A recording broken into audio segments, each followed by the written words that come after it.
Ministra, ahora quiero darle la bienvenida en el estudio de aquí de Guayaquil a la ministra de Salud, Catalina Anderamuño. Muy buenos días, ministra, gracias por acompañarnos. Liz, buenos días, muchas gracias por la invitación. Bueno, hay preocupación, nerviosismo ante el aumento de casos confirmados de contagio por el coronavirus en otras partes del mundo, pero acá, además de eso, hay incertidumbre al no poder todavía saber si el ciudadano chino es o no el primer caso confirmado de este virus acá en el Ecuador. A propósito de eso, ministra, ya el presidente Moreno dijo que estamos en cola en el CDC para obtener los resultados, pero ¿han tenido quizás alguna información reciente, alguna fecha tentativa de entrega de esos resultados?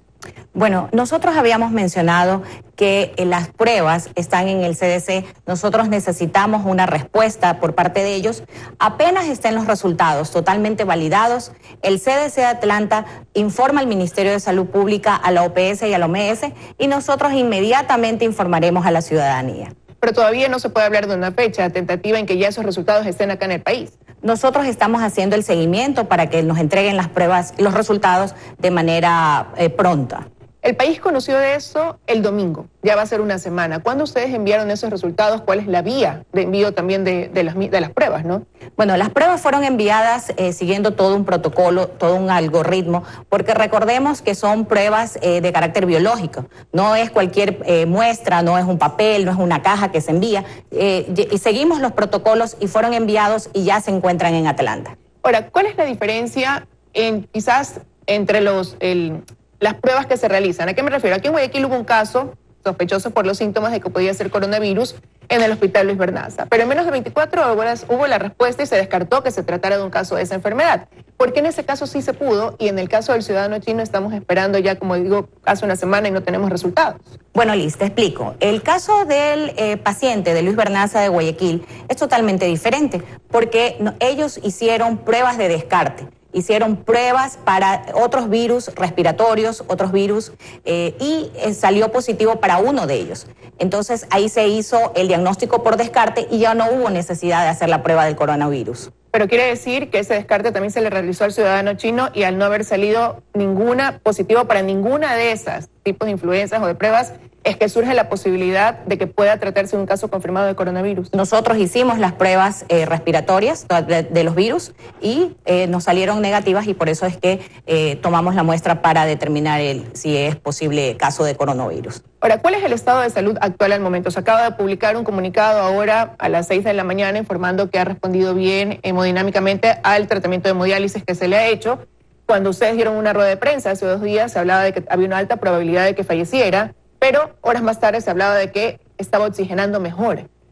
Esto, más lo que se ha publicado el día de hoy, nos lleva a pensar que aunque está grave, podría comenzar a verse una leve mejoría, quizás se estén reduciendo esas posibilidades de que pudiera fallecer. Bueno, el paciente se encuentra en iguales condiciones, nosotros estamos vigilantes de su evolución. Iguales condiciones, igual de grave. En las iguales condiciones que estaba hasta el día de... Pero ¿y esta mejoría en cuanto a la ventilación, esta mejoría en cuanto al tratamiento de hemodiálisis? ¿Hacia dónde puede apuntar? A ver, el paciente se le está haciendo todo el tratamiento, él está en las mismas condiciones que estuvo hasta el día de hoy a las 6 de la mañana. El paciente, nosotros estamos vigilando que se le dé todo el tratamiento necesario para una evolución.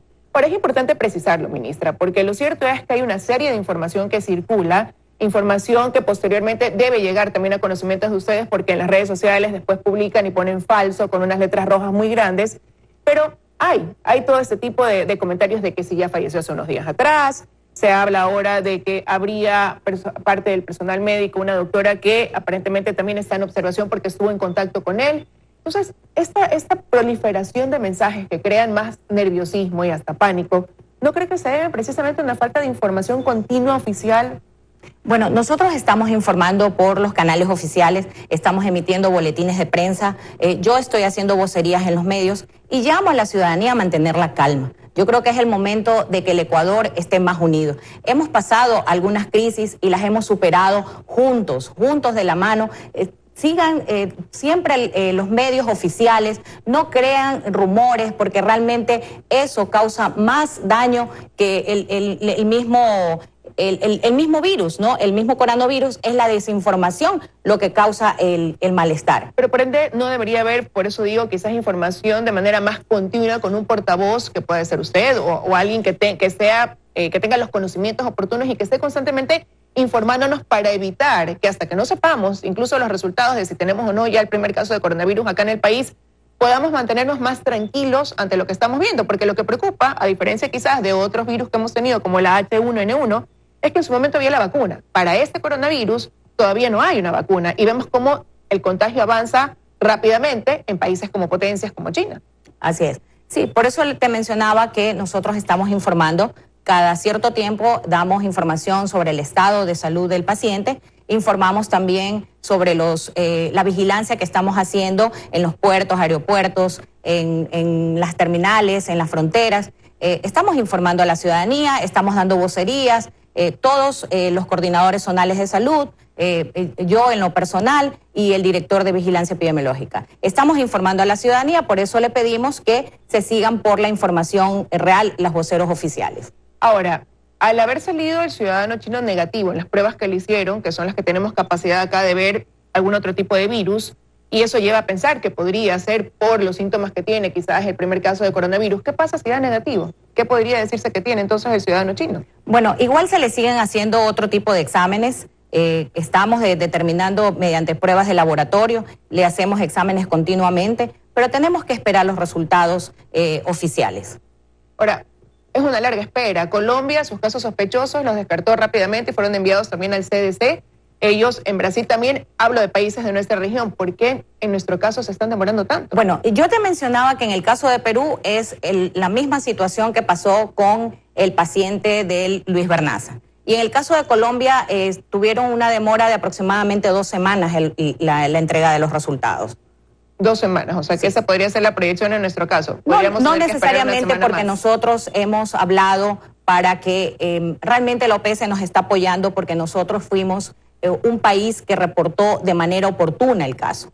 Entonces, le estamos haciendo el seguimiento a diario para que nos entreguen los resultados. Ahora, vamos a tener que hacerlo así cada vez que se presente un caso sospechoso de coronavirus, tener que mandarlo al CDC de Atlanta y esperar todo ese tiempo hasta que dejemos de estar en cola para poder recibir los resultados. No.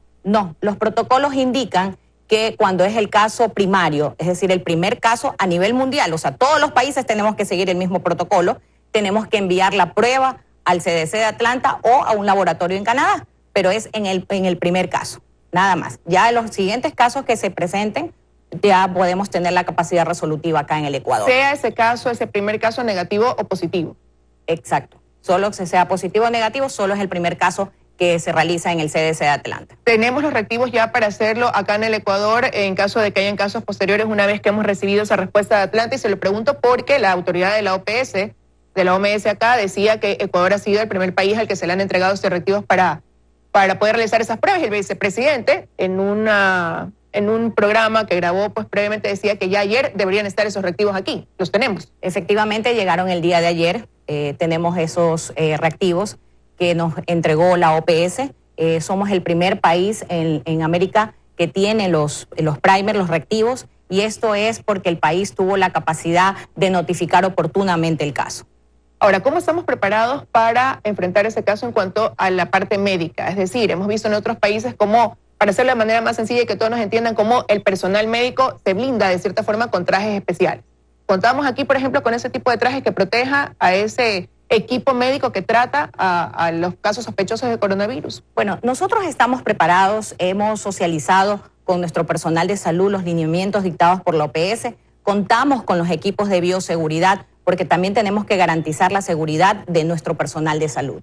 Ahora se habla de una doctora que estaría en observación, incluso se dice que podría estar en el Carlos Andrade Marín en observación por sospecha también, y que habría estado en contacto con el ciudadano chino.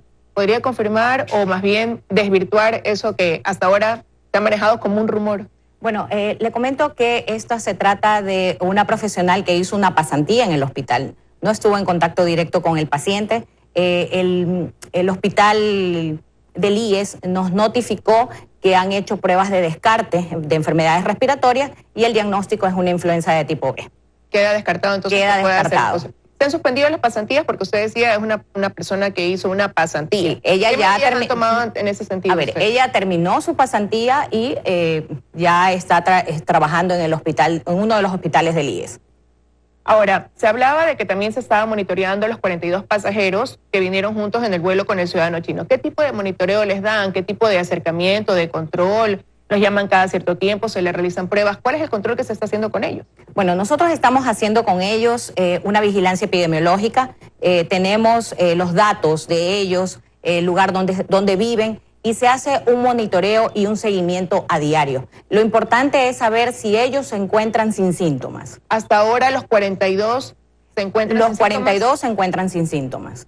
Ok, ahora, acá en el país hay una importante colonia de ciudadanos chinos en las diferentes ciudades. Guayaquil concentra una gran población de ciudadanos chinos. Tenemos relaciones comerciales con este país, por ende hay un flujo importante de ingresos, sobre todo a través del aeropuerto, gente que va y viene. ¿Cómo es el control que se realiza específicamente en ese sentido a los pasajeros que arriban acá al país, en los aeropuertos? Porque hemos visto, sí, usted ha hecho un recorrido, primero lo hizo acá en Guayaquil, pues en Quito, muchos no han entendido eso porque el posible caso está en Quito, no acá en Guayaquil, y hemos visto como recorridos, ha habido ese contacto, hay gente que está dando información, pero ya dentro, ¿cómo es ese control del pasajero que llega? Ya, nosotros tenemos contacto con la Dirección de Aviación Civil.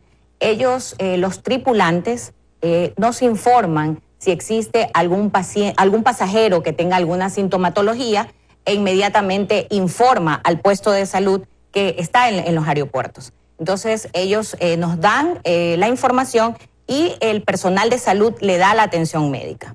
¿Pero cómo lo constatan ellos? ¿Simplemente visual porque le parece que alguien puede tener algún síntoma? Porque habrá gente consciente que a lo mejor diga, me siento mal, tengo fiebre, tengo este síntoma febril, pero habrá gente que a lo mejor tiene temor a ser discriminado, que pase algo y puede ocultarlo. Entonces, ¿en base a qué la aerolínea determina que hay una persona que puede venir con estos síntomas, como para tomar las debidas precauciones con esa persona específicamente? Bueno, la aerolínea, como yo le manifestaba, ellos nos dan la información en caso de que algún pasajero pueda manifestar que tenga alguna sintomatología, ¿no? Entonces, nosotros ahí le va al departamento médico y le hacemos el control y el seguimiento. Eso es en los casos generales, ¿no? Pero en aquellos casos que vengan pasajeros de los lugares donde se han presentado la enfermedad, ahí se hace un estricto control de cada uno de los pasajeros.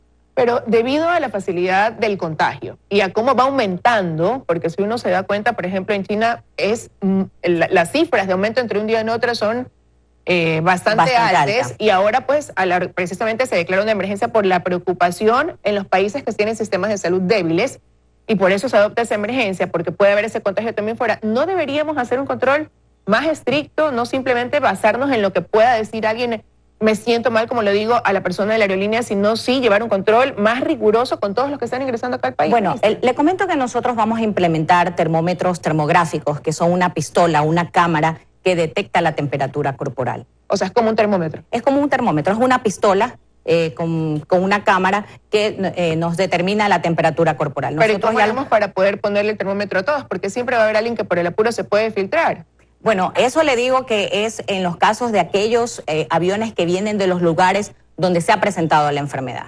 Nosotros igual estamos poniendo en los otros puntos también estos puntos de información, estas brigadas de salud en todos los aeropuertos, pero le estamos haciendo énfasis en aquellos aviones que vienen de los lugares donde se han presentado la enfermedad. Pero, por ejemplo, hay casos en otros países, si mal no recuerdo el caso que se confirmó en Alemania, no era una persona que provenía precisamente de China, era una persona que venía de España, pero que había estado en contacto en España con alguien que en un seminario que había estado en China. Entonces, eso de ahí nos da la pauta de que no necesariamente tiene que venir de un lugar de un país de contagio. Claro, sí, sí, pero nosotros le hacemos el seguimiento exhaustivo a eso. También quiero decirle a la ciudadanía que esto es una enfermedad nueva. Nosotros estamos día a día alimentándonos, trabajando de la mano de la OPS, y ya se tiene la determinación que la transmisión no es antes, la transmisión se da cuando el paciente, cuando la persona presenta la sintomatología. Ahora, pero precisamente por eso, por ser nueva, no deberíamos ya habernos blindado, porque también conocemos las debilidades que tenemos como país, las necesidades que tenemos como país. No deberíamos habernos blindado y quizás haber adquirido equipos, estos tipos de escáneres que te pueden evaluar, que así pasamos todos los que ingresan, pueden pasar todos por ese filtro, y va a ser una prueba incluso más segura que nos va a dar más tranquilidad. Bueno, a ver, le comento que nosotros apenas tuvimos conocimiento de la enfermedad, nos hemos preparado, hemos trabajado de la mano con la OPS, hemos trabajado en base a los lineamientos de la OPS y estamos haciendo todo para garantizar y cuidar y preservar la salud de los ecuatorianos. Pero lo que se siente, ministra, es que hay una campaña así de enseñarnos cómo prevenir, de lavarnos las manos constantemente, de taparnos la cara para estornudar o para toser, pero que somos más reactivos ya en lugar de preventivos, en la parte que les corresponde quizás a ustedes en este tipo de equipamiento para poder también determinar los casos o en si tenemos la infraestructura necesaria en el caso de que se llegara, Dios no lo permita, a confirmar que tenemos ya coronavirus acá. A ver, te comento que no. Nosotros hemos trabajado constantemente en lo que son las medidas preventivas. Recordemos que recientemente tuvimos una campaña contra la influenza y las medidas preventivas de la influenza y coronavirus son similares. Nosotros tenemos que hacer énfasis que lo más importante es la prevención. Yo creo que eso es lo que estamos haciendo, socializando. Y en cuanto a la pregunta que usted me hace de la infraestructura, nosotros tenemos identificados hospitales centinelas donde tenemos la articulación tanto de la red pública como la red privada. Tenemos identificados estos hospitales que van a poder prestar la atención a los posibles casos de coronavirus. O sea, normalmente un paciente, de lo que hemos visto, que tiene coronavirus, termina en un área de terapia intensiva. Acá tenemos la suficiente capacidad en las áreas de terapia intensiva para poder recibir en algún momento dado los pacientes que podamos tener o la cantidad de contagiados que pudieran darse en los hospitales públicos, o van a tener la necesidad de hacer convenios con las clínicas privadas también para poder hacer uso de esas áreas específicas. A ver, yo te estaba explicando que tenemos una red pública y una red integrada, pública y privada. Nosotros ya tenemos identificado a cuáles hospitales podemos enviar, pero lo importante es que la ciudadanía tiene que conocer que estamos trabajando articuladamente, tanto el sector público como el privado. Pero es que, por ejemplo, se hablaba de que acá en Guayaquil esos hospitales son el Hospital del Guasmo y el Hospital de Infectología, que son los que se han habilitado. ¿Cuentan con cuántas áreas hay, por ejemplo, de terapia intensiva? ¿Cuáles son los de la red privada, a lo mejor, con los que tienen esto? Y se lo pregunto, ministra, también porque después de que se hizo ese convenio entre el Ministerio de Salud y las clínicas privadas, y que pasaron por estos problemas de que no se les cancelaba, que había una deuda con ellos, hubo cierta resistencia por parte de este grupo privado, de los grupos privados, para poder nuevamente quizás facilitar cuando hay algún tipo de necesidad. Entonces, por eso le pregunto si ahora hay esa disposición y esa predisposición de también colaborar. Bueno, nosotros también tenemos identificado el Hospital Naval, el Hospital Luis Bernaza, el Hospital Francisco y Casa de Bustamante y el Hospital Roberto Gilbert. Estamos verificando y vamos en los días posteriores a trabajar con el ASHPE, porque tenemos que, como le decía anteriormente, unificar, aunar esfuerzos e integrar tanto la red pública como la red privada para poder garantizar. Pero por lo pronto nosotros acá en Guayaquil tenemos identificado esos hospitales y a nivel de lo que es país tenemos identificado 15 hospitales centinelas. ¿Pero por qué esperar más tiempo? Usted me acaba de decir, vamos a reunirnos con el ASHPE, que es la Asociación de Hospitales Privados o Clínicas Privadas. ¿Por qué me dicen nos vamos a reunir y por qué no lo han hecho ya? ¿No deberían haberse ya sentado a conversar? Ya hemos conversado, sino que nosotros tenemos los 15 hospitales centinelas, donde nosotros estamos garantizando que vamos a tener esos lugares para poder atender nuestros pacientes, pero necesitamos ampliar, como ya se decretó la emergencia de salud de importancia internacional, de interés internacional, nosotros tenemos ya que activar ciertos protocolos. El día de ayer activamos la Mesa Técnica 2, donde nos reunimos las instituciones gubernamentales con la OPS y empezamos a delinear qué otras acciones podemos tomar para poder atender los posibles casos. Ahora, una vez declarada esta emergencia, usted mantuvo una reunión también con el embajador de los Estados Unidos. ¿A qué acuerdo llegaron quizás de cooperación dentro de esta emergencia para nuestro país específicamente? Bueno, sí, el día de ayer nos reunimos con el embajador y precisamente topamos el tema de cooperación. Cooperación tanto en vigilancia epidemiológica, cooperación en el tema de infraestructura, en el tema de medicamentos, todo siempre trabajar de manera conjunta. Y eso ya empezamos la reunión y en los próximos días vamos a concretar en sí cuál va a ser el apoyo de los Estados Unidos para el Ecuador. Pero ya haciendo el análisis específico, cuando hablamos de cooperación en vigilancia médica, ¿a qué nos referimos específicamente? ¿Cómo ellos podrían colaborar de esa manera con nosotros? Bueno, ellos podrían colaborar con nosotros en el tema de la vigilancia epidemiológica, ¿no? ¿Qué quiere decir eso? Que ellos nos pueden traer expertos en epidemiología para apoyarnos a nosotros. Cuando hablamos de apoyo en infraestructura, ellos mencionaban el tema de facilitarnos escáner para medir temperatura corporal. ¿Podrían ellos traerlos entonces? Esa fue la propuesta nuestra, estamos a la espera de la respuesta por parte de ellos. ¿Y cuándo podría haber posiblemente esa respuesta por parte de ellos? Bueno, nosotros quedamos en conversar el día de hoy. Yo creo que ya hoy día definimos en sí cuál va a ser la cooperación por parte de los Estados Unidos. Usted, al ser la representante de la cartera de salud y tener que afrontar esto que se está viviendo, ¿considera que es suficiente lo que está haciendo el país o cuál podría ser el panorama una vez que se entreguen los resultados y de ser positivo este caso de coronavirus acá en el Ecuador? ¿Cuál cree usted que podría ser el panorama y la proyección para nuestro país? Bueno, yo quiero decirle a la ciudadanía que nosotros estamos preparados para llevar adelante cualquier situación. Estamos trabajando de la mano con la OPS y quiero que la ciudadanía mantenga la calma, que estamos totalmente preparados para enfrentar cualquier tipo de situación. Debemos sentirnos tranquilos. Sí, debemos sentirnos tranquilos, que puedan apoyarnos en el tema de no crear noticias falsas. Garantizando la transparencia y la información oportuna por parte del Ministerio de Salud. Total transparencia desde el principio. Nosotros notificamos que existía este caso sospechoso. Vamos a seguir informando a la ciudadanía para que no tengan rumores ni noticias falsas. Sin duda alguna no podemos evitar la incertidumbre al ver la demora cuando notamos que en otros países quizás ese descarte o esa confirmación es más rápida. Acá ya vamos a llegar a la semana sin saber, como digo, con esa incertidumbre de si se trata o no del primer caso de coronavirus en el país. Estamos a la espera de eso, ministra. Quiero agradecerle que haya estado acá con nosotros en los desayunos de 24 horas. Gracias. Gracias a usted. Vamos a hacer una pausa. Regresar.